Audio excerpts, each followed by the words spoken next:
ભાવનગર શહેરના railway terminus station નજીક એક ટેન્કર ચાલકે એક મજૂરને અડફેટે લેતા તેનું ઘટના સ્થળે મૃત્યુ નીપજ્યું હતું।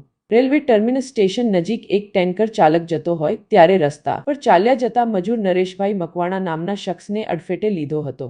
કરચલિયાપરા વિસ્તારના રહેવાસી નરેશભાઈને અડફેટે લેતા તેમનું ઘટના સ્થળે જ મૃત્યુ નીપજ્યું હતું। બનાવ બાદ પોલીસ ઘટના સ્થળે પહોંચીને તપાસ હાથ ધરી હતી। જો કે ટેન્કર ચાલક વિરુદ્ધ ધોરણસર પોલીસે આગળની કાર્યવાહી હાથ ધરી છે।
ના ના નો જોઈ નહીં કે કોઈ હું